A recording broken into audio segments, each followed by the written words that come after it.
Judiciary Committee. I'm both honored and dismayed to be back in front of you again. Some of you may remember that I was with you just this past September discussing the importance of diversity in American media. You may recall that the reason I was moved to speak then was because the House had just recently passed H.R. 908, condemning all forms of anti-hate Asian sentiment. But I was disheartened to find that for a bill that required no money or resources, just a simple condemnation of acts of hate against people of Asian descent, 164 members of Congress, all Republican, voted against it.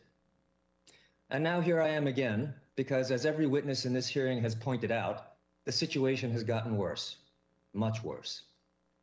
Vicha Ratanapakdi, murdered. Pak Ho, murdered. Noel Quintana, face slashed with a blade from ear to ear. An 89-year-old woman set on fire. Tadataka Ono, a professional jazz pianist beaten so badly he can no longer play piano. And now 7 Asian people shot dead in Georgia 2 days ago, 6 of whom were women. These are only a few of the 3,800 reported incidents since last March. I was speaking to a pollster during the recent elections, and I asked him why, when I see polling results broken down by race, do I so rarely see Asian Americans as a separate category? He heard my question, he looked me dead in the eye, and he said, because Asian Americans are considered statistically insignificant. Statistically insignificant. Now, all of you listening to me here by virtue of your own elections are more familiar with the intricacies of polling than I am. So undoubtedly, you already know what this means. Statistically insignificant literally means we don't matter. We as Asian Americans have come to this country because we believe in the American dream. Many of us have succeeded, and some of us are even the frontline healthcare workers upon whom we've all come to depend during this terrible pandemic. But many of us are struggling too. In fact, the wealth disparity between the richest Asian Americans and the poorest is the largest of any ethnic group in America. In New York, Asian Americans have a higher poverty rate than any other minority group, where fully 1 in 4 are living below the poverty line. And poverty rates among Asian American seniors are much higher than the national average.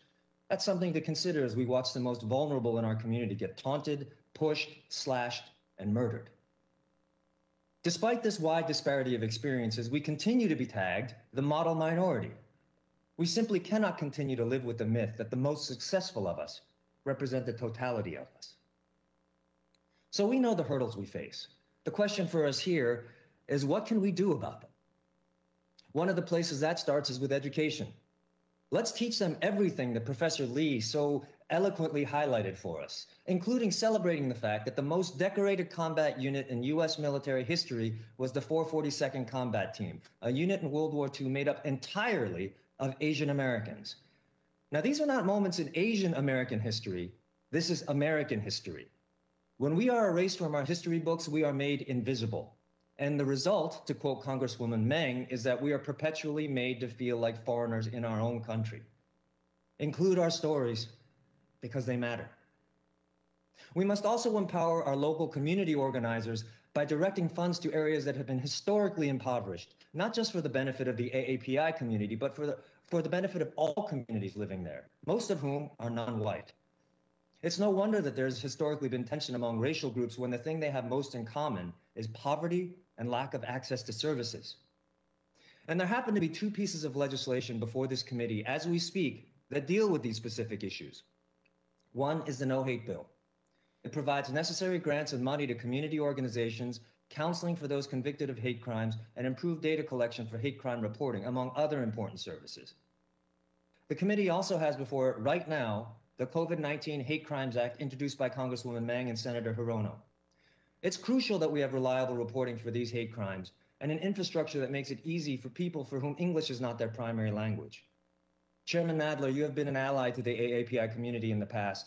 I respectfully urge you not to let these bills languish in committee, but see them through so that they can be passed by the full House and then on to the Senate. Now, I'm not naive enough to think that I'm going to convince all of you to stand up for us. Trust me, I've seen your voting records. But I am speaking to those to whom humanity still matters.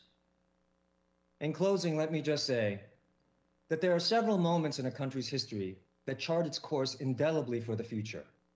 For Asian Americans, that moment is now.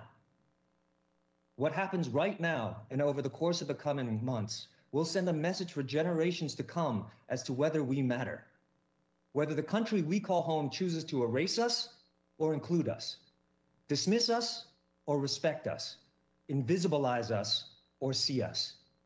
Because you may consider us statistically insignificant now, but one more fact that has no alternative is that we are the fastest growing racial demographic in the country. We are 23 million strong. We are united, and we are waking up. Thank you.